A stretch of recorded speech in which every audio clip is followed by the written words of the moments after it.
Wong liya kok senengane waton jeplak cangkeme. Saiki rasane kuwi piye Sinuwun Mandura nesu kuwi. Aku ora ngecek Sinuwun Mandura kok.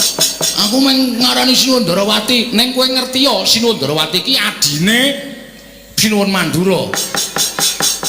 Sinuwun Mandura iki nek adine dingonokne kuwi dheweke duka. Saya tak takon karo kowe, aku adine sapa?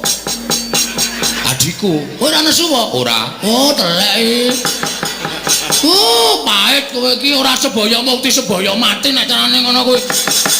Ha wis karepmu. Wis ngono ditandangi. Aku ora ngerti masalahe kok. Bagong. Bagong. Noleh mrene. Jam pira ta iki? Ah, wis ora urusan jam. Yo jame anyar kok delek-delok nilai jam, delok-delok nilai jam. Kowe mau geneman piye? Kowe mau geneman piye mulo gak saiki kowe tak takoni Wangsulana, kowe mau geneman piye? Kowe mau omong piye? Lali. Wis ket mau ele omong. Wis lali Sinuwun kowe ngino karo Yai Prabu Ndarawati. Kowe ngarani Yai Prabu Ndarawati ki panjalmane mungsuh kang bakal lembut pustaka Jamus Lima Sada. Ya ora. Kowe ngarani Yai Kresna ki panjalmane mungsuh sing bakal gawe cintrakaning para Pandhawa. Iya apa ora? Iya. Wis domongi iya kok dadak iya apa ora iya apa ora. Anggepmu apa? Kowe wani nyerweteh gunemamu ngino wareng Yai Prabu Ndarawati anggepmu apa? Mboten napa-napa. Kowe iki derajatmu apa? Kula batur. Yai Prabu Ndarawati niki ratu. Ing atase kowe batur kok wani ngino karo ratu. Nuwun sewu, sing kagungan asma Sinuwun Ndarawati sapa? Lho, Yai Kresna. Sing tak eceng meneng wae kok wong liya geger ki ngapa? Hah? Sing tak eceng meneng wae kok wong liya kok geger ki ngapa? Lho, aku kakangne. Tru, kowe kakangku ya, Tru. Udu. Tru. Emak, ora melu masalah ya. Aku kewedan iki, Tru. Syukur salah aneh-aneh ora. Engko jamku nek anggo perang mati lho. Mati tenan tok detikane kok bali mutere ngiwa. Ngiwa ya ben ora. Tegese kowe wani karo Yai Prabu Ndarawati. Tegese kowe wani karo Yai Prabu Ndarawati padha karo wani karo Natamandra Prabu Baladewa. Ayo saiki kowe bali. Kowe bali. Bali teng pundi? Bali ning Karangkadempel. Kok kon bali niku pripun mulane duweling karo Bapak, Bagong, Petro kowe bali kena ning kudu bareng karo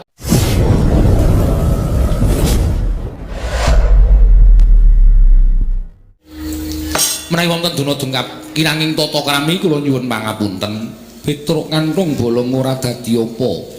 Kepareng ngaturaken sembah sumung keping pangabekti kula kunjuk sandhap wadanipun Gusti kula ingkang sinuwun ing Amarta. Iya Petruk ndak tampa pangestuku tampanana kula pundhingga jimat paripin dayan ning kasantosan. Panakawan Bagong padha raja sapraptanira Panakawan.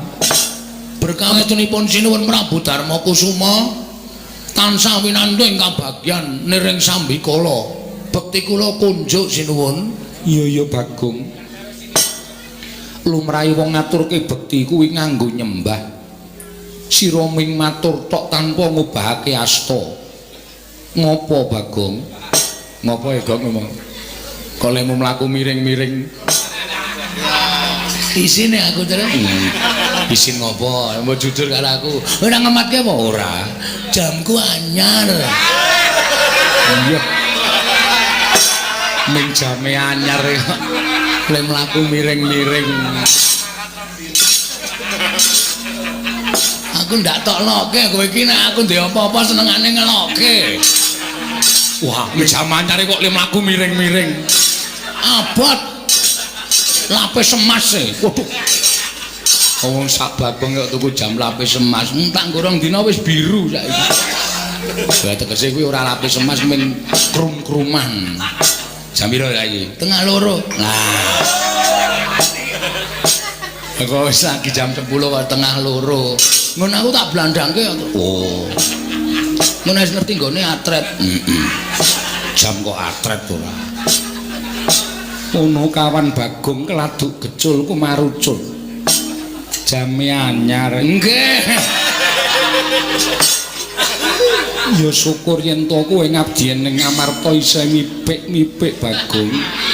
Ora kekang mung jam. Pangestunipun Sinuwun Prabu Darma Kusuma pendak-pendak menjenengan paring gaji kalian kula tertentu kula celengi. Iya ya Bagong kuwi becik kanggo dina sesuyen kowe tuwa. Mekaten Bu sinuwun. Bekti kula konjo nggih sinuwun. Iya ya Bagong. Ndak tampa pangestuku Tampanono. Kula pun dinggo jimat paripe ndayanana ing kasantosan. Ponokan Petruk padha raja sak pratamu. Pangestunipun Sinuwun Ndarawati wilujeng bekti kula kunjuk nggih Den. Iya ya Petruk tak tampa. Pangestuku Tampanono Petruk nun inggih sangat anggen kangge ndadosaken jimat. Ponokan Bagong padha raja mengantunipun Ndara Kresna wilujeng bekti kula kunjuk Den. Iya ya. Bagong tak tampa pangestuku Tampanono nun inggih sangat anggen kangge ndadosaken jimat paripe. Petruk kantong bolong padha raja sapraptamu.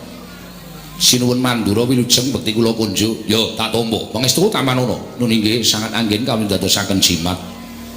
Ponokan Bagong padha raja sapraptamu. Pangestunipun Ndara Baladewa wilujeng bekti kula kunjuk. Bagong nun kowe tak tuturi gelem ora? Perkawis menapa? Napa kula kleru? Napa kula lepat?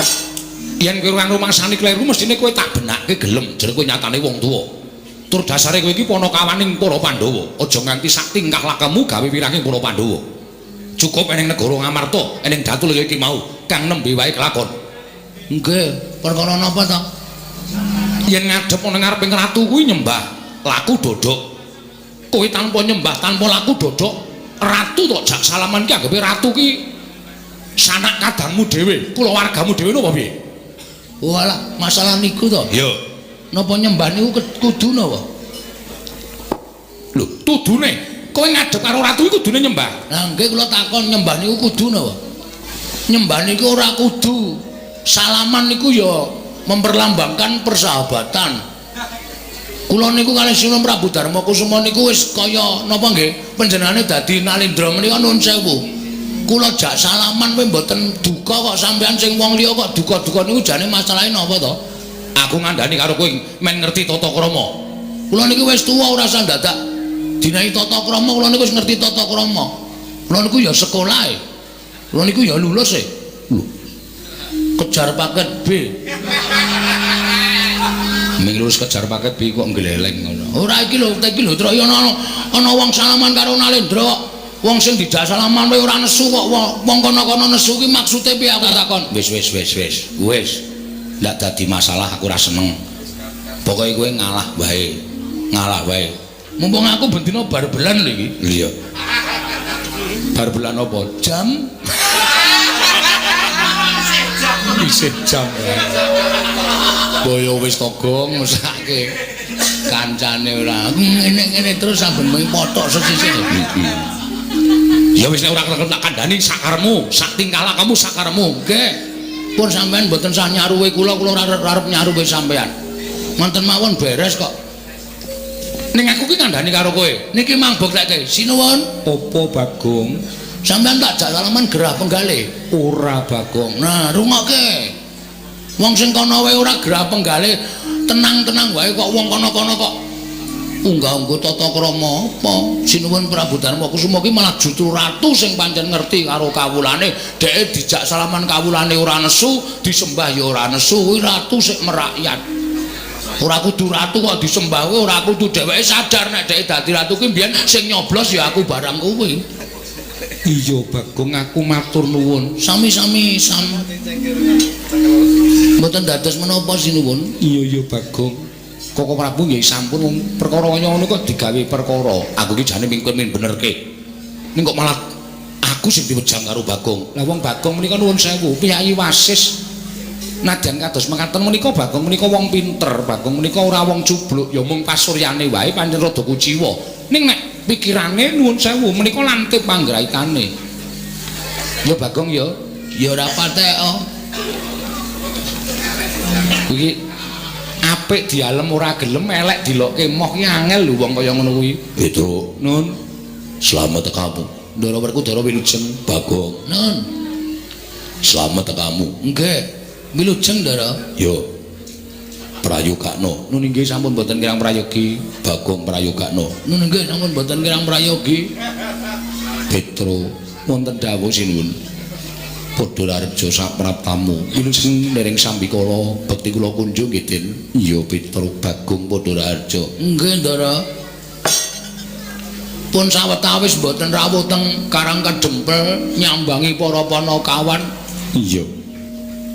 Pun wonten 3 sasi niki sampean mboten rawuh teng Karang Kadempel. Wah, wis Panakawan do golek papan pendelikan. Mergane ngopo? Sampean mboten rawuh teng Karang Kadempel niku sing dadi dayohe Semar Gareng Petruk Bagong niku mung debt collector. Ya sesuk aku tak tekan Karang Kadempel. Mengko tak rampungane. Alhamdulillah, Truk, beres, Truk. Petruk Raharja sak praptamu, Panakawan Raharja sak praptamu, Wilujeng Ndara Kulasewa bekti kula kunjuk. Wilujeng Ndara Kulasewa bekti kula kunjuk. Panakawan wonten dawuh sinuwun. Ana wigati apa dene jeneng para sowan mongko tanpa tinimbalan. Apa saka karepmu dhewe, apa saka diutus bapakmu Semar. Sampun kepareng matur, iya wis ndak keparengake matur sembah nuwun. Kepareng ngaturaken tebah Siti Sekul bilung teling ron klapa. Apurenta mbok bilih wonten lepat kula nggih kula munjuk atung sapa paduka Gusti kula ingkang sinuwun. Kaya ora dadi ngopo Petruk. Ingkang sepisan sowan kula menika ngaturaken sembah pangabekti dungkap angka kalih. Sowan kula menika mboten saking pikajengan kula piyambak, namung kula menika dapur dipun utus. Dipun utus Bapak Semar Badranaya. Bapakmu ya gene Panakawan, utusan marang jeneng sira. Bapak niku pun wonten sesasi niki kaya wong lara ning jane mboten lara. Bapak niku wis ana sesasi niki kaya wong masuk angin ning jane waras. Ning kok tingkah lakune kaya wong sing kurang waras, kurang sehat awake bapak niku. Merga pun wonten sesasi niku bapak niku ora gelem mlebu teng omah. Ming teng ngajeng griya, tenguk-tenguk, longok-longok, dicaosi daharan ora didahar, caosi unjukan ora diunjuk. Mongko nek dalu ya ora gelem sari teng lebet griya, anane ming kemul ngajeng griya. Nah, kanane bapak sing kaya ngoten niku ndadekake bingung anak-anak. Gareng Petruk Bagong. Tumuli kula ngejak Gareng kalih Bagong sowan ngersani bapak, nanjeke kahanane bapak. Tumuli bapak kula tanteng, ngono apa to Pak jane? Kok sampeyan legel-legel kaya ngono? Nek bapak duwe pepinginan kuwi paringa dawuh. Mergo anak-anak saiki wis mentas kabeh. Garing wis omah-omah, aku wis omah-omah, Bagong wis omah-omah. Nek eneng wong tuwa sing duwe kerepotan mongko anake wis mentas kabeh. Kuwi jane apa sing dikarepke wong tuwa kuwi dadi tanggungane anak. Mergo urip ki cakra manggilingan. Biyen dek aku karo Gareng karo Bagong isih cilik dadi tanggungane bapak. Ning saiki bapak dadi tanggungane anak-anak. Mula bapak paring dawuh, jane pengin napa? Barang kula matur ngonten niku bapak terus krekel-krekel gelem dehem kersa nyumet rokok terus paring dawuh kali kula. Iya Petruk, bapakmu paring dawuh apa? Ngene ya Truk, ngene ya Reng, ngene ya Gong. Aku meneng wae iki ora mikir karo kahananku. Aku meneng wae iki aku ora mikir karo kahanan anak-anakku utawa keluargaku. Aku kuwi urip ana ing jagat kuwi duwe kewajiban ya kuwi memayu ayuning jagat mbabar katentreman. Mongko sing tak mong kuwi para satria ing ngatetken ati suci pepayung budi rahayu para paya Pandhawa. Aku mapan ing negara Ngamarta kuwi wis tak niyati. Nalika semono aku seneng negara Ngamarta kuwi dadi negara ingkang subur makmur warata tias bagya mulya gemah ripah loh jinawi kawulane tentrem padha majinamatan daya dinayan tunggal cipta rasa karsa lan karyane. Aku seneng, mula Ngamarta ki kondang kawenang-wenang. Ning sawangen to. Saiki Ngamarta dadi ora padha kaya mbiyen. Ngamarta kawulane padha regejegan, sithik-sithik padha bentak sirah, sithik-sithik padha gelut, mung perkara barang sing sepele. Mongko nggone regejegan kuwi ora kok karo wong liya, malah karo sanak kadang mitra kawruh tangga teparu mung perkara barang sing sepele. Lah kanan sing kaya ngene iki tak anggap yen to Ngamarta ki menanu kawulane krisis kamanungsan utawa krisis moral. Papan-papan pangibadan ora diparani, papan-papan pasinaon ora ditekani, sing ditekani papan-papan maksiat. Mula kahanan kaya ngene iki nek tak nengke wae, nek nganti Ngamarta rusak, gedene Ngamarta kuwi rubuh. Sing diluputke dudu sapa-sapa ning Semar. Semar ora iso momong negara Ngamarta kanthi becik lan apik. Mula kanan sing kaya ngene iki kudu tak rampungi, aku kudu iso mbalekake negara Ngamarta kuwi mujudake negara ingkang adil, makmur, warata, tias bagya mulya. Kawulane tentrem, kawulane ayem, ora ana tumindak sing nalisir saka angger-angger pranataning hukum negara Ngamarta. Mengkono Petro, nggih. Lah, sranane aku pengen bangun pura Kencana, Tru. Kaget kula. Semar niku wong sekeng, Semar niku wong ora duwe, Semar niku wong melarat. Kok arep bangun pura Kencana, wis iso diwestani. Pura niku papan, Kencana niku barang sing larang utawa Kencana niku Mas Jamrut Hergeni menika wujudipun Kencana. Apa ya Bapak iso? Kose kowe aja salah tampa, Tru. Aku bangun pura Kencana ki ora kok bangun papan sing magrum-magrum dumadi saka Mas Mutiara Jamrut Hergeni iku ya ora.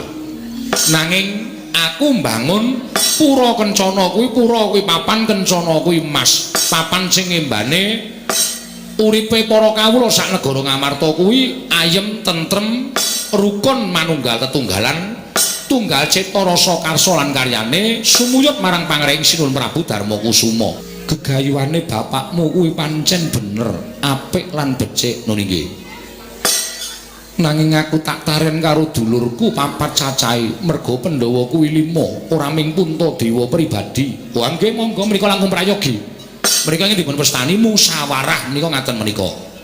Menawi Ndara Werku, Ndara Janaka, Ndara Nukla Sedewa kersa rawuh teng Karang Kadempel, ah niki ateges gegayuhane Bapak bakal kasembadan. Werkudara. Nggih. Si Adi wis midhanget ature Petro. Wis, penemune si Adi piye? Petro, nun yen bapakmu bakal bangun pura Kencana, kuwi gegayuhan sing luhur. Malah yen kepara matur karo bapakmu, yen butuhake Prabiya, butuhake apa wae, aja metu saka bapakmu. Ning metu saka Jodipati, aku ora bakal wegah cucul kanggo kasembadan gegayuhane bapakmu. Alhamdulillah. Matur suwun, Ndara. Ndara Janaka pripun? Petro kang rong bolong ora ming Jodipati. Yen perlu aku bakal sabiyantu kelawan bapakmu, ya lair ya batin Petro. Jan matur sembah nuwun. Ndara Nakula Sedewa pripun?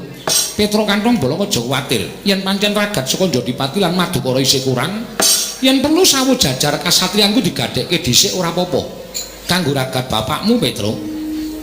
Estu menika? Iya Petro. Alhamdulillah matur sembah nuwun. Ndara Nakula Sedewa, iya Petro aku ya ora bakal wegah. Apa sing dibutuhke bapakmu aku bakal nyukupi. Gegayane bapakmu mau luhur Petro. Matur sembah nuwun tanpa pepindhan. Jan kelakon penjangkane bapak. Ngetokke nek ndara-ndara kula Pandhawa menika nuwun sewu mboten lali dhateng menapa ing sampun dipun tindakaken bapak. Nyatanipun bapak menika sangat ageng lelabetanipun kaliyan para pemundhen kula Pandhawa. Petro dalem aja seneng dhisik. Lho lha pripun wong sedaya pun sarujuk kok. Panjenengan kantun bidal kula kantun mangkat. Ndara-ndara kula Pandhawa nggih kantun tindak. Kok tasih paring pangandikan mengko dhisik? Merga bingung rasaku Petro. Sebabe Koko Prabu Ndarawati rawuh mrene, Koko Prabu Baladewa rawuh mrene kuwi uga mbutuhake pustaka jamus miyang jimat kelima sada. Lho. Sinuwun Ndarawati. Iya Petro. Mula yen to aku nuruti karepe bapakmu, doh nyono cerak nyono padha mestani yen to Ratu Ngamarta kuwi mencla-mencle ora iso dicekel gunemane. Mongko rawuh Koko Prabu luwih dhisik tinimbangane kowe. Ngerti Petro, nadyan kuwi wong liyan kebrayan, nanging yen to luwih dhisik kudu tak dhisikake. Nadyan kuwi sedulur kula warga. Yen to tinemu mburi ya kudu tak ladeni tinemu mburi. Kuwi pernatan negara Ngamarta, mula ora kena diterjang sarta ora kena diterak. Sing gedhe pangapuramu Panakawan Petro. Pandhawa kudu ngrampungi negara Ndarawati dhisik, mengko sawise kuwi budal ning Karang Kadempel. Sinambi mundi pustaka jamus kelima sada. Waduh. Gong, mulih, Le. Mulih piye? Ora entuk gawe. Kok sih iso? Kok iso? Lah iki sinuwun Kresna luwih dhisik rawuh, sinuwun Baladewa luwih dhisik rawuh, mbutuhke pustaka jamus miyang jimat kelima sada. Arep diasta ning Ndarawati. Sinuwun Ndarawati kok mbutuhke pustaka Jamus Lima Sadaya nggo ngopo? Ndarawati ke Taman Pegebluk Bagong, bisane waluya nirmala temajati jati temah mulya. Yen to ditumbali pustaka Jamus Myang Jimat Lima Sada. Oh, piye? Dhewe kalah dhisik kok. Pernatan Ngamarta ki sapa sing dhisik-dhisikke, sapa sing keri dikerekke. Mula wis ayo mulih. Ora usah dadak awak dhewe piye-piye engko ndak malah digeger, mulih wae matur karo bapak nek sowane awak dhewe kalah dhisik karo Sinuwun Ndarawati. Sik terus, kowe arep ngopo? Nek entuk aku tak omong nang ngarep kono, nek entuk, nek aku ki nek omong ya mek ngawur. Ning kadang kala omong aku ki sok bener. Heeh. Terus aku tak sik matur. Lah aku kowe pindah mburi. Oh iya. Ning ora gawe masalah lho, Gong. Ora, aku ki ya tak ati-ati nang kraton kok ndak malah kesalahan meneh. Heeh. Mergo nek gawe masalah iki dudu nggonmu, iki ning kraton Ngamarta. Wis ngerti? Ya. Alon-alon ya. Alon-alon ora usah kuwatir. Iya. Kono kawan Bagong arep matur apa? Niki ngenten Sinuwun. Gandeng Petruk. Niku nuwun sewu, SDM-e rendah. Dadi Petruk niku mboten iso omong secara napa nggih? Apa? Sing pinter ngene lho, sing mlethek pikire. Iya Bagong, kowe arep ngrembug apa? Kula ajeng matur sanesipun Sinuwun Prabu Darma Kusuma supados atur kula menika kinarya panglimbang. Panglimbang penggawe panjenengan supados dipun gelar lan dipun gulung sampun ngantos klintu anggenipun netepaken sewiji-wiji. Wah, edian. Pek mau, Gong. Heeh. Meneng kowe madang wae. Oh iya. Rasa gagas aku kowe. Iya, iya. Disekecake. Heeh. Perkara apa, Bagong? Nuwun sewu, Sinuwun Prabu Ndarawati wau paring pangandikan nek negara Ndarawati ke Taman Pegebluk. Iya pancen mengkono Bagong. Terus bisane waluya nirmala temajati yen to ditumbali pustaka Jamus Myang Jimat Lima Sada. Rong perkara niki ajeng kula rembug. Rong perkara arep rembug kepiye? Sepisan negara Ndarawati ke Taman Pegebluk. Nah, nuwun sewu. Sing jeneng Pegebluk utawa welaking Jawata sing tumiba wonten ing jagat menika sejatosipun ukumane sing gawe urip dhateng papan sing ora gelem dielingke. Tegese sing ora gelem dielingke niku menungsane. Menungsane kon manembah ora gelem, kon tumindak apik ora gelem. Mula kala mangsa Gusti paring pagebluk dhateng papan menika merga menungsane wis ora iso didandani. Iya Bagong niku. Terus saniki kula ajeng matur. Iya. Negara sing paling jahat utawa negara sing paling elek menika nuwun sewu sak ngertos kula lho, ora negarane ning sing ngasta bawat pemerintahan menika negara Ngastina sing dadi ratu Prabu Duryudana menika ratu sing angkara murka. Negara Ngastina niku ora ketahan Pegebluk. Mongko kudune Pegebluk niku nek tiba-tiba teng negara Ngastina merga Kurawa wis ora iso dielekke pakartine. Ning kok tiba teng negara Ndarawati, mongko Ndarawati niku sing lenggah Prabu Sri Bathara Kresna. Mongko Sri Bathara menika sing jejuluk wonten jagat menika wonten loro. Siji Prabu Sri Bathara Rama, angka loro Prabu Sri Bathara Kresna. Apa? Apa to? Apa to sebabe kok jejuluk Prabu Sri Bathara Kresna? Amarga menika titising Sang Hyang Bathara Wisnu. Sapa to Sang Hyang Bathara Wisnu? Nika dewa sing tukang nentremke jagat. Dadi tentreming jagat menika gumantung karo Bathara Wisnu. Iya Bagong. Heeh. Anu iya. Anu nggih. Iya Bagong. Lah saniki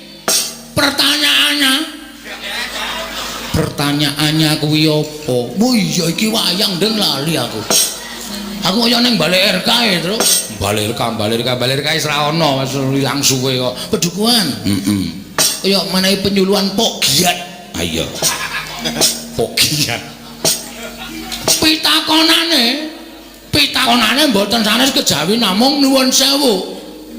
negara sing ketunggon Prabu Kresna titih Sang Hyang Wisnu kok ke Taman Pegebluk niki napa mboten langkung prayogi dicek dulu dipresani rumiyin ngoten perkara mengke ke Taman Pegebluk saestu menapa mboten masalah sing penting ditiliki riyen aja nganti kleru dalan mengko nek kleru dalan gegetun mburi niku pun mboten nonton anu medeni napa jenenge ora ana asile udu hasil mboten nonton prayoganipun ketoke ya udu kuwi Kang sik lagi mikir aku mboten nonton opo Bagong sedo anu napa ginanipun nah mboten wonten ginanipun iya terus saniki kula tak takon Pustaka Jamus Klimasada menika estunipun mboten kok pusaka panjenengan tok. Mboten namung pusakanipun Sinuwun Prabu Darmakusuma sak kadang-kadang Pandhawa gangsal cacahipun. Ning niku pusakane bangsa Ngamarta, pusakane kawula Ngamarta. Nek Ngamarta kelangan Pustaka Jamus Klimasada menika para kawula badhe ketuyang-tuyang uripe. Mulai ngawur ketuyang-tuyang ki apa? Ketuyang-tuyang ki apa? Pokoke rekoso lho, Tru. Ora bahasane wis dodong. Ketoyong-toyong. Rekoso uripe, tanduran ora bakal tukul, uripe masyarakat ora ayem. Luwe-luwe Pandhawa nek kelangan Pustaka Jamus Klimasada niku sapa wonge sing ora seneng karo para Pandhawa nek ajeng damel cintrakaning para Pandhawa ngibarate angel mijet wae ngranti suwe banyu sinaring. Ngoten. Terus saniki kula tak nyuwun pirsa. Nek saniki terus ming dienggo tumbal. Monggo nggo tumbal niku apik-apike ming dipendhem. Ateges Pustaka Jamus Klimasada menika mboten wangsul dhateng para Pandhawa. Ingkang mekaten Pandhawa badhe kecalan Pustaka Jamus Klimasada. Iya bener apa Kang? Mangke riyen kula dhewe rampung. Iya sakarepmu Bagong. Terus saniki perlu dipenggalih. Saniki perlu dipenggalih. Nuwun sewu, saniki niku akeh wong nyilih anu nyewake sandangan wayang wong. Iya. Saiki akeh wong nyewake sandangan, akeh wong pinter sulapan, akeh wong pinter apus-apus. Nuwun sewu, kula mboten ngarani. Nuwun sewu, ya nek iki nek Kresna tenan. Nek udu, ayo. Upama niki panjal maning mungsa. Niki panjal maning wong sing ora seneng karo para Pandhawa mung arep gawe cintrakaning Pandhawa sarana nyuwun ngampil Pustaka Jamus nyang Jimat Klimasada. Terus Pandhawa kelangan Pustaka Jamus Jimat Klimasada. Terus wong sing ora seneng niku wau ajeng gawe cintrakaning para Pandhawa. Apa ora cilaka? Ngoten. Sampeyan niku dadi ratu aja ning paningal lair tok, ning paningal batin kedadi wong akeh. Amarga saniki akeh telik Mangindrajala ingkang badhe andasta Pustaka Jamus Klimasada, ming kepengin kenggonan Pustaka Jamus Klimasada nganti membo-membo sanak kadang, membo sedulur niku perlu dipenggalih. Sabare mboten ngoten, kula mboten truk, jojokane kon mandhet truk. Iya. Nek tak-tok-tak-tok ki aku omong wae. Nganti kentekan akal aku. Heeh. Ngonten niku malah kira-kira pas. Ngoten, niku dadi perlu dipenggalih. Ampun kok sembrono. Niku pusaka sing dadi penguripane wong sanegara Ngamarta nggo sembrono. Nek nganti diasta Sinuwun Darawati, siji jebule dudu Sinuwun Darawati ning pandhal maning mungsuh wis kebancut diasta panjenengan kelangan Pustaka Jamus Klimasada kapusan karo Sinuwun Prabu Kresna. Wah, apa ora cilaka? Apa ora geger jagat Ngamarta?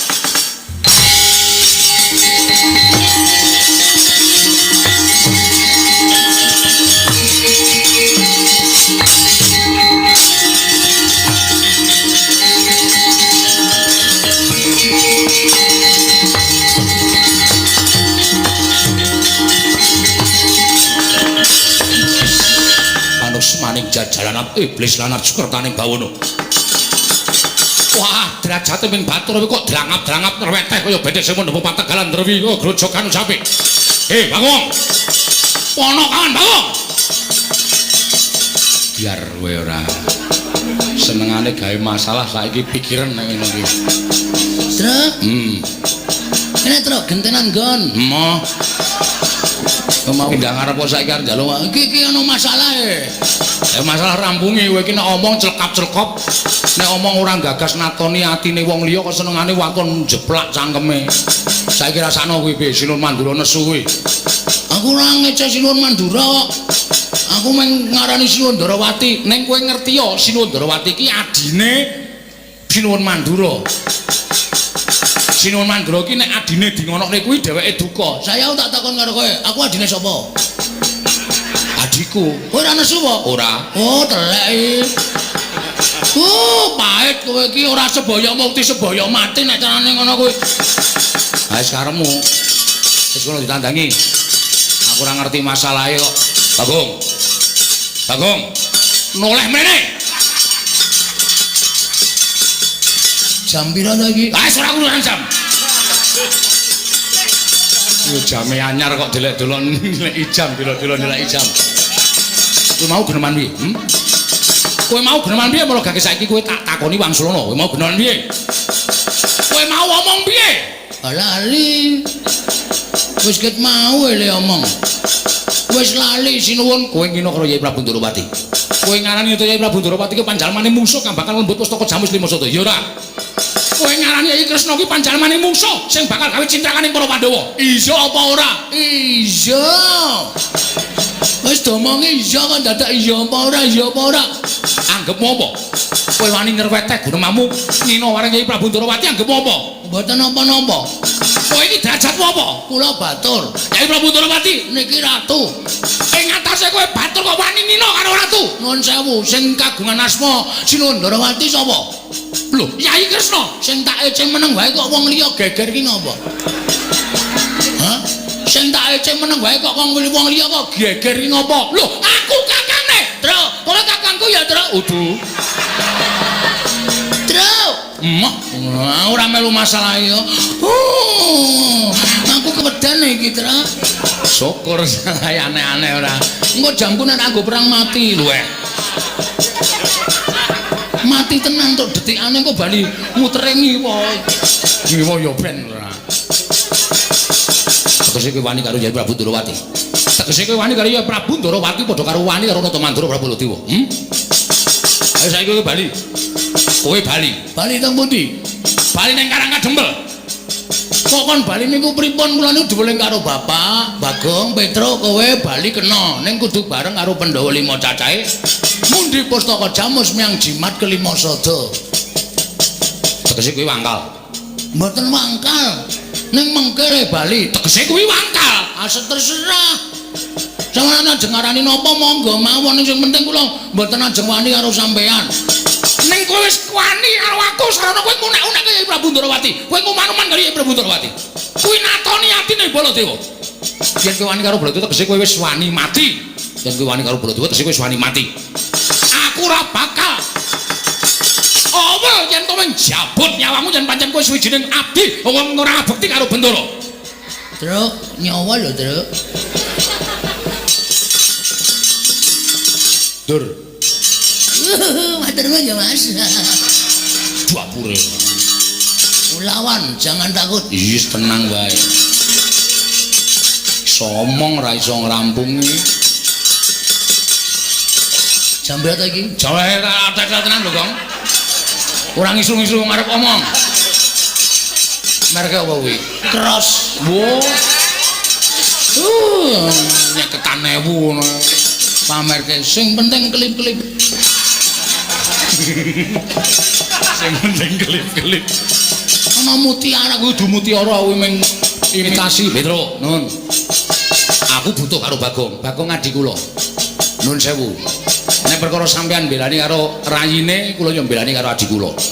Ning kula pikir napa sing dingendikake Sinun Mandura utawa sing dikandhake Bagong niku kabeh nyata, kabeh ana buktine. Nyata ana buktine piye? Ndarawati kok taman pegebluk niku nek cara kula mokal kelakone. Tur langkung-langkung pustaka Jamus Limasada kok arep didadekke tumbal niku mongko mbuh tumbal niku api-apike mung dipendhem. Niku kula ora gathuk, kula ora mathuk, kula ora condong. Mula napa sing dikandhake Bagong niku kabeh kula hitung-hitung pancen bener. Sinuwun ngamarta aja nganti sisip maringaken pustaka Jamus Klimasada. Nek nganti kleru niki mangke kriwikan dadi grojokan geguyon dadi tangisan. Walah dalah yen ngono wis pidak jempol karo adimu kowe ngentek senggeranggon nebu sauyon karo Bagong. Lho niki adik kula. Ingkang rayu dunak-unekke kali Bagong kowe panjenengan ora trima. Apa meneh adik kula ajeng mang mateni sampeyan wis ngendika. Nek kowe ora gugu karo Baladewa, aku ora owel mateni karo kowe Bagong. Lah niki perkarane wis nyawa. Niki perkarane wis nyawa. Nek kula kelangan Bagong, kula lara ati kula.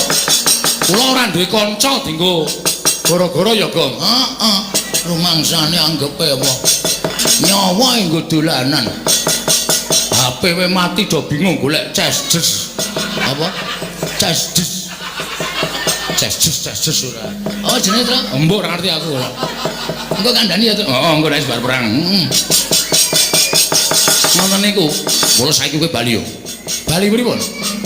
Kowe bali yo kandha karo bapakmu. Kandha karo bapakmu. Bapakmu ki wong sekeng, bapakmu ki wong ora duwe, bapakmu ki wong melarat. Semar ki men kene karo bangun pura kencana ki bapakmu gablek apa? Kon ngilo karo gitoke. Kon nyawang karo cengele. Wong melarat karo bangun pura kencana ki bapakmu ki ora nyawang karo kahanane. Wo la iki. Gong, Siap. Oke. dadi perang tenan iki. Oh, aku tak bali. Lho. Iki dadi perang kok aku tak bali iki dadi perang tenan. Wis siap, ora wedi ora usah kuwatir. Urip jonggo ngopo bendina ming parani bang plecit. Esuk 2000 awan 2000. Sore 2000 sedina 6000 boros ya, Tru. Aku apa-apa tok kredite kok. Mulane ya rekoso uripmu. Nuwun sewu. Nek sampean ngonekke Petruk niku wong melarat wong ora duwe monggo. Nek sampean ngonekke Petruk niku wong sekeng wong sing mung derajate batur monggo. Nek sampean nyandak bapak niki selain perkarane. Gitu perkarane. Nuwun sewu. Kula ora ngajeni karo sampean mergo sampean ora tata krama karo Petruk. Arep Petruk nimping kawula cilik sampean kudu tata krama karo kula mergo sampean kalah tuwa karo Petruk, unggah-ungguh tata krama dienggo. Ning sampean wis ora nggunakake tata krama, sampean nggunakake bapak wong kere, wong gedibal, wong 17, wong elek nyolok mripat. Kula ora trima. Lho, wani karo Baladewa sing tawedeni apamu? Apa dimasamu aku wedi karo kowe? Basa terus Cerewet ngomong ngono. Nuwun sewu, kudune sampean tak basani. Ini mergo saka tekon sampean watak sampean sing ora wangun dibasani, nyuwun pangapunten kula basa karo sampean. Nggo ngopo kula basa karo Prabu Baladewa? Nek sampean senengane ngendhak karo wong cilik, nek sampean senengane ngidak-idak karo wong cilik, sampean ngasake dadi derajat pangkat duwe derajat pangkat nganggo mekutha dijeluk-jeluk Prabu Baladewa. Nuwun sewu, Den. Derajat pangkat niku mboten wonten artine napa-napa. Sampean kali kula niku di mata Tuhan itu sama. Sing bedake men derajat karo pangkat. Derajat karo pangkat sampean sesuk ora nggo ngadep ngersane sing gawe urip. Bapak niku ya padha derajate karo sampean. Kalau sampean aja ngece karo bapak. Bapak ki nek gelem dadi dewa niku derajate luwih dhuwur saka sampean. Kok sampean ngunekke bapak kere, bapak gedibal 17, bapak wong elek nyelok mripat. Nika ketoke nika mung derajating Panakawan ning kae nika titising Sang Hyang Bathara. Sapa, Gong? Ismanto. ngawur to. Sapa anu sapa? Ismidianto. Bu. Kok nganggo es kok? Heeh. Aku ya sok nyelok si es ngono. Sapa jenenge? Wah, sapa lare kok. Esmono. Udu. Iki cepet to dipikir ndak engko lele padu ndak selak ilang. Dipikir cepet Esmoyo. Nika Sang Hyang Bathara Ismaya niku kakangne Bathara Guru.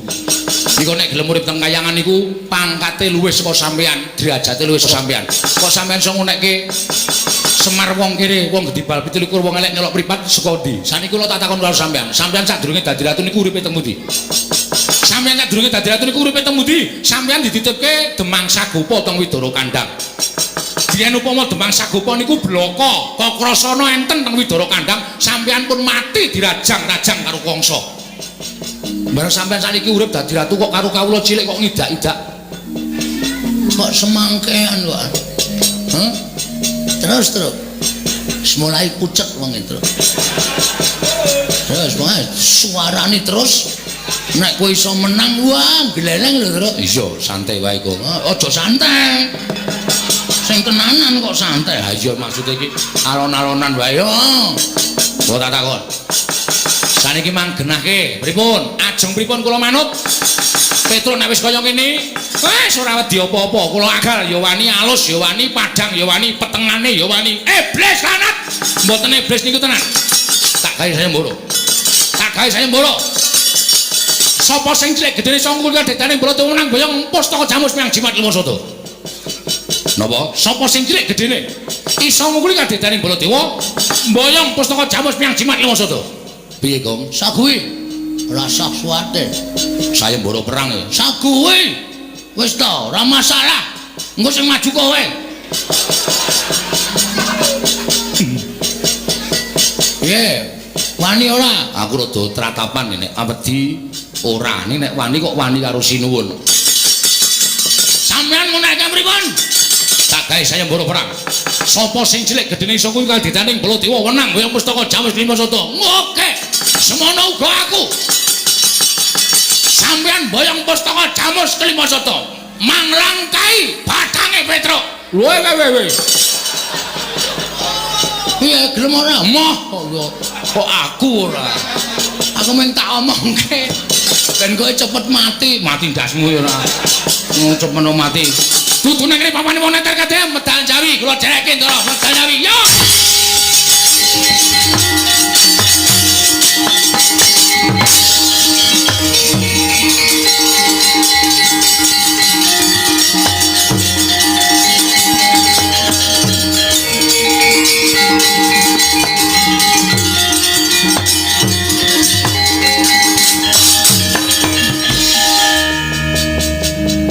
Lah iki Bagong ora metu kok malah neng kene. Mbok yo gek metu. Metu kok disusu-susu. Metu ya sak penake. Alon-alon ya suwe-suwe metu. Iya cahit dian. Omongane celekap-celekop. Semen. Niki kula men bingung kok sinuwun. Bingung perkara apa? Petro wis entuk mungsuh Prabu Baladewa. Lah terus kula kene ngopo? Nganggur. Monggo kula niku wonge ra iso nganggur. Terus karepmu piye? Kula sisan teng mriki golek mungsuh. Lho. Sapa sing arep mbok mungsuhi? Petro kakang kula, Baladewa kakane Kresna. Kakang mungsuh kakang, adi mungsuh adi. Mbok ora leman. Gampun. 11 kliwat 5 jam bae rumah saya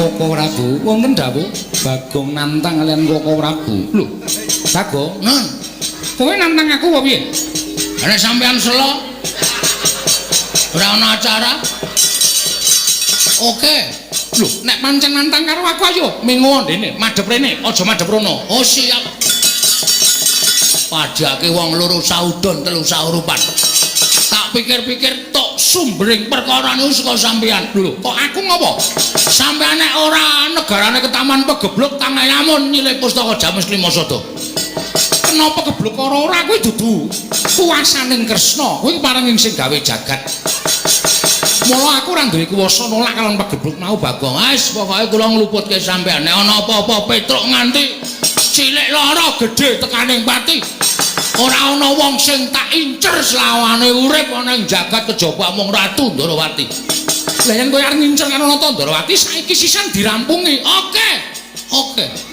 padake wedi aku dirampungi cara piye kowe nantang karo aku sing tak wedeni apamu dudu ning kene papane wong Gandayuda ayo metu jaba piye metu jaba aja eman-eman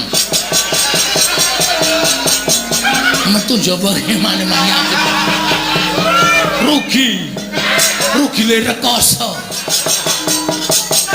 Werkudara apa mbok iki tulung geceken ndase iki lho ana-ana kawan kok bingungke kaya ngene mau dijak tantang-tantangan bareng jak metu jaba kok emoh asli aku nemu jaba aku teng mriki mawon diteter kadidene. Lho iki kratone. Ha sing ngomong iki alas ya sapa? Saiki tak takon, nek kowe arep mani Kresna ki gamanmu apa? Lho, wani. Wong niku ora nganggo Adi Jaya Kawijayan, ora nganggo guna kasantikan, sing penting wani. Lah nek cara jaman saiki perang nek ming paitan wani wae mesti modar. Mergo aku duwe pusaka. Lho. Ya nggawa. Lho, mesti tak gawa. Wong pusaka. Apa upamane? Senjata cakra. Aduh. Terus aku duwe Sekar Wijaya Kesuma. Kuwi yen tak agem aku ora iso mati. Mboten aneh. Iya. Mbok aku njaluk. Lho, nggo ngopo? Nggon aku kerep mati e. Mbok tak ombene men urip terus.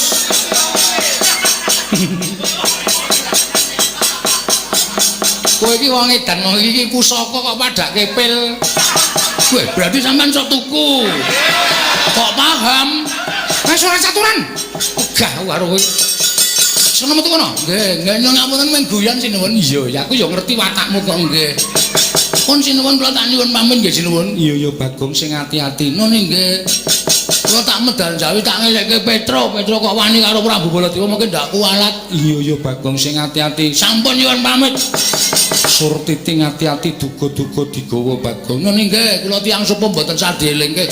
Sinandrawati nyuwun pamit ngapunten men guyon. Iya Bagong sing ati-ati aja kaya bocah cilik. Nune nggih. Pun nggih, iya sing ati-ati. Nune nggih. Pun nggih Janaka. Iya sing ati-ati Bagong. Lha nek kula Dewa kula pamit. Iya Bagong sing ati-ati, Bagong sing ati-ati. Barise ya ning Karangkadempel. Terus nek bapak gelo atine piye aku tak takon. Terus mengko nek bapak kagol atine aku tak takon karo kowe piye wis coba. Monggo Semar kae wong do nyebut Samar. Semar nangis ki durung karuan atine sedih. Semar mesem ki durung katuan atine seneng. Bapak tok waduli Pak ora iso nggawa Pandhawa ngaturke Pandhawa rawuh ning Karangkadempel karo Pustaka Jamus Limasada. Bapak meng guyu. Ning atine bapak wah keloro-loro terus. Sapa ngerti iso ngerti atine bapak? Ngibarate kedung jero iso dijajaki, atine menungsa sapa sing ngerti? Terus nek miturut kowe piye? Maju terus, pantang mundur. Mungsuhe Baladewa lho, Gong. Mungsuhe Baladewa, ora mung wong loro saudan terus saurupan padha karo awake dhewe. Mungsuhe Baladewa. Yo ngapa? Dheweke duwe pusaka. Kowe yo duwe petrel. Petelku nek memungsuh musangane Prabu Baladewa ki njur kepiye? Aku tak takon karo kowe kekuatane apa? Kowe iki nganggo iki ora? Nganggo. Tekan kene nganggo ndas. Kene padake apa? Terus saiki aku njaluk iku pertikelmu carane piye? Nek cara aku ya, Tru. Semar iki sapa? Semar bapak. Bapakmu apa bapakku? Bapakku ya bapakmu. Semar kongkonan anake berarti anak dipercaya karo bapak. Nek mestine sing dikongkon anak barep ya kuwi si Gareng. Heeh. Nek mergo bapak wis ora percaya Gareng, percayane karo Petruk karo Bagong. Mula sing dikongkon Petruk karo Bagong. Terus nek kepercayaane bapak ki tok sepelekke, kowe mulih ra iso mboyong Pandhawa. Kowe saiki tak takoni nek dadi Semar kowe gelo ora? Lah aku nek dadi Semar nek kongkonan anakku aku gelo. Nah, artine bapak ya kaya ngono kuwi. Artine Semar ya ngono kuwi. Terus iki piye? Baladewa diadepi. Kowe mung tak kandhani to. Kowe iki mung tak kandhani. Sinuwun Mandura dawuh karo anak-anak Pandhawa. Ndara Garukaca, Ndara Antarja, Ndara Antasena. Tak tonton saka kadohan dawuh anak-anak Pandhawa kon nyekel karo Petruk. Mosok aku kon perang karo Ndara Antasena, Ndara Garukaca, Ndara Antarja. Lho, justru malah kuwi luwih gampang. Kok luwih gampang? Kowe bayi wingi sore. Sing bayi wingi sore, Ndara Garukaca, Ndara Antarja, Ndara Sena. Kok wani arep nyekel karo kowe? Aku wong tuwa kok wedi karo bocah-bocah. Wes kowe nek arep mulih-mulih. Lah kowe arep endi? Aku arep lunga. Lho.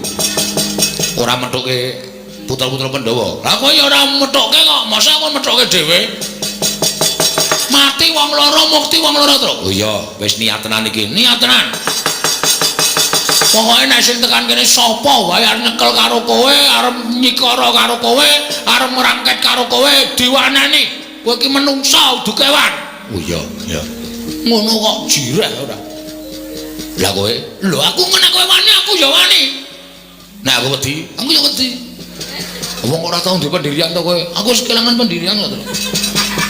Wah, jan angel banget omong karo kowe. Ya ora usah omong. Lah kacane meng kowe kok ora omong karo kowe, omong karo sapa? Aku yo ngewoke kok. Terus saiki piye? Ngene wae. Kowe kok sing rembugan? Nek kira-kira kowe wedi perang, aku tak nang mburimu. Aku mergo nek omongan ki sok atos. Mengko ndak malah ora prayoga. Dijak omongan apik-apik. Engko nek Antasena Gatotkaca Antarja ki tetep arep nyekel karo kowe, kowe ora usah temandang. Sing temandang kowe nopo piye? Lho. Wani apa, Gong? Weh. Aku ki aja kok menungso. Nek pancen pahitaku bener, Truk. Aja kok jamak lumrahe titah. Dewa mudhun wae aku ora wedi. Gong, cangkeme sing apik lho. Nek dewane mudhun tenan piye? Wani tenan apa? Wah, iya. Ah iya. Ya aja. Aja kok menungso. Demite aku ora wedi. Ganti demit. Mau dewa kok saiki ganti demit. Sok ketrucut ta cangkemku, Truk. Ngono nek Bathara Antrada medhun tenan, Bagong wani karo dewa banjut kowe modar tenan aku. Ha iya. Ning wani tenan, wani tenan. Aku tak tengok nang mburimu nek kira-kira aja ora kena jak guneman, aku disasmitani, Truk. Jawilen tak sikate kabeh. Wah iki senengku ngejakku iki nang kene iki. Asli lho. Asli, rasa kuwatir. Ngapusi ak kepruk watu siramu beres. Aku tengok nang mburi. Yo kene, tengok mburi kene kok nek ana sing teko, tak jai rembugan apik-apik nek kira-kira ora kena, kowe tak jawil, kowe sing temandang karya. Siap. Rasa kuwatir ala dene mantan gentho terminal. Name mungsu anak-anak Pandhawa wis pira banggane. Tengok mburi kene kok. Oke.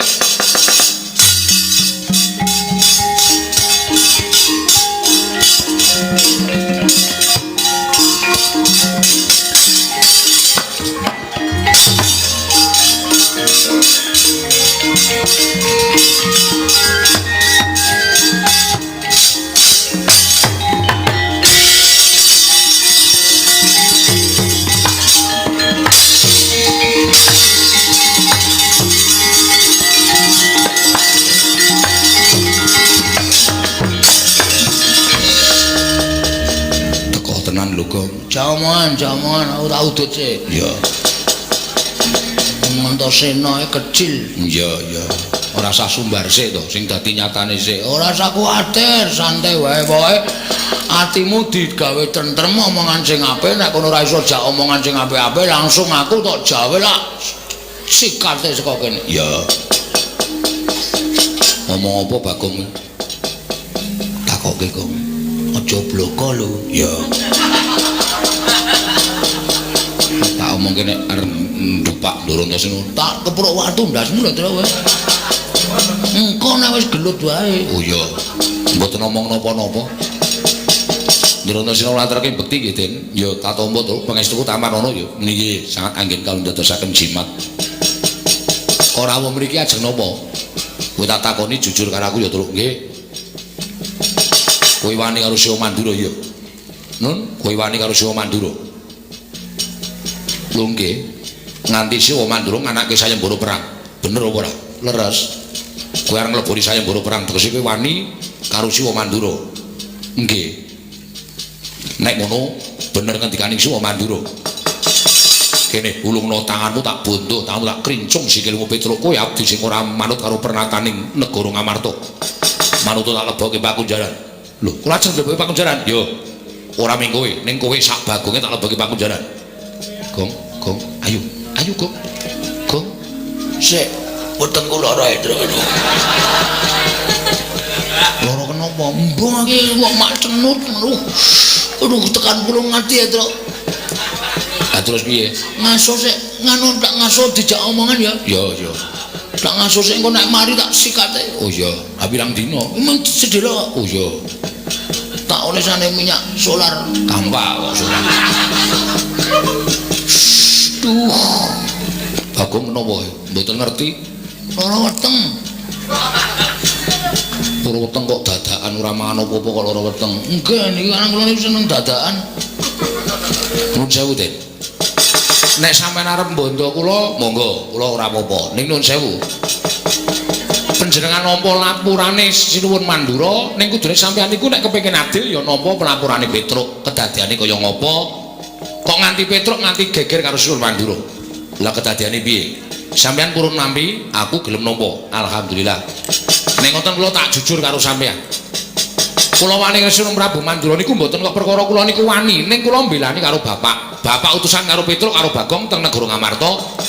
Kon nyuwun ngambil pustaka Jamus Lima Sada sareng kalian Pandhawa 5. Ning saderenge kula sowan Sinuwun Ndarawati wis rawuh. Rawuh Sinuwun Ndarawati kepengin nyuwun pustaka Jamus Lima Sada kinarya tumbal wadaling praja negari Ndarawati sing ketaman Pegebluk. Bagong sing ngomong dudu kula. Pegebluk niku tibane kudu teng papan sing pancen wis ora iso dielekake dening sing gawe jagat. Niku mesti Gusti paring bebendu tumraping papan niku. Ning kok Ndarawati negara sing ditunggoni Sang Hyang Bathara Wisnu kok taman Pegebluk niku apike diteliti dhisik. Angka loro, ya ta nek nganti Sinuwun Ndarawati niku Sinuwun Ndarawati sing saestu nek palsu. Monggo Pandhawa wis kebacut kelangan pustaka Jamus Lima Sada. Monggo Pandhawa nek kelangan pustaka Jamus Lima Sada menika Pandhawa bakal apes jurite ora duwe kekuatan. Sinuwun Mandura duka.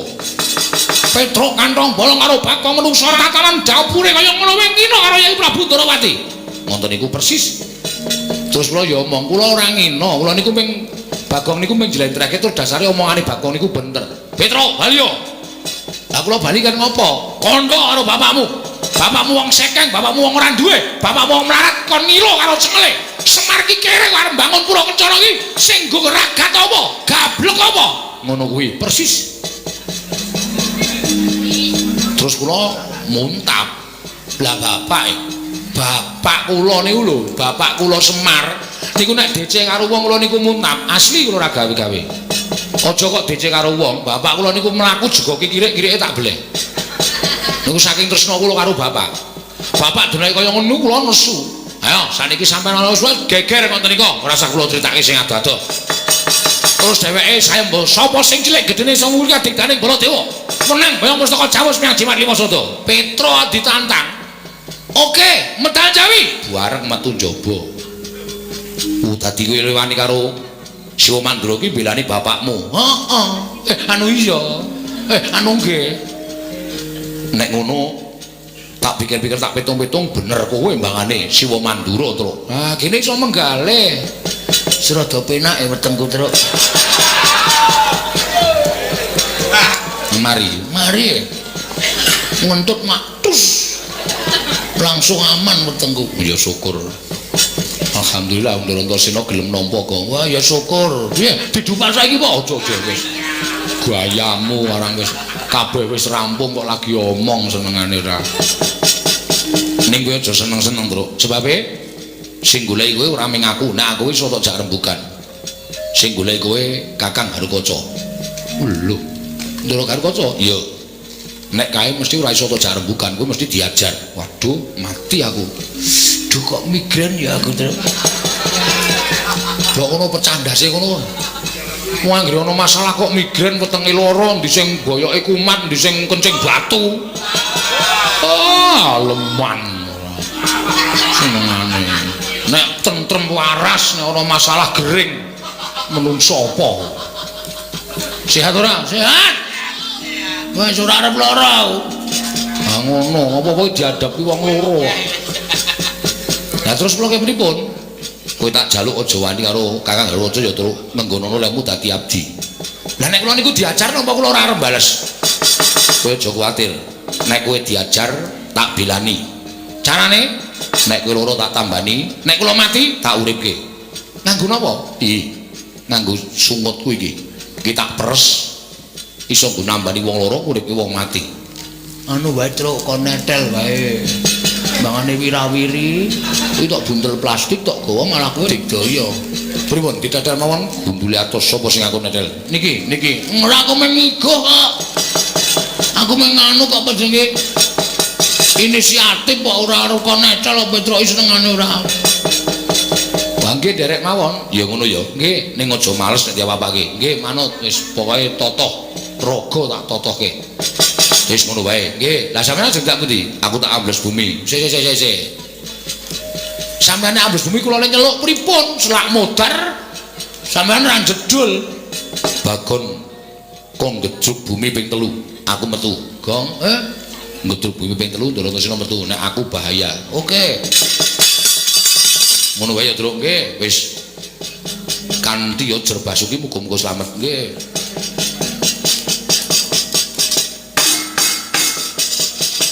Ono apa Bagong? Anu mung jajal kok wedan. Engko nek ora metu, Truk. Ha iya. Iwas digedul ping 3 ora metu, ha ta? Gelo, ha iya. Ha iya ta? Kadang kala ya ora nganti ping 3 wis meneh. Ha iya. Kowe. Kowe. Ngene kok notok iki ora. Wis, Ndoro Karkoco tekan kene aja dilawan, ning pokoke ade gawe cara piye Ndoro Karkoco wedi karo awake dhewe. Nek dheweke ngantemi awake dhewe Ndoro Antasena dundang gong. Oke, wis rasa kuwatir wis entuk beteng. Entuk sing ngayomi rasane kaya wis padi kae, Truk. Ayo.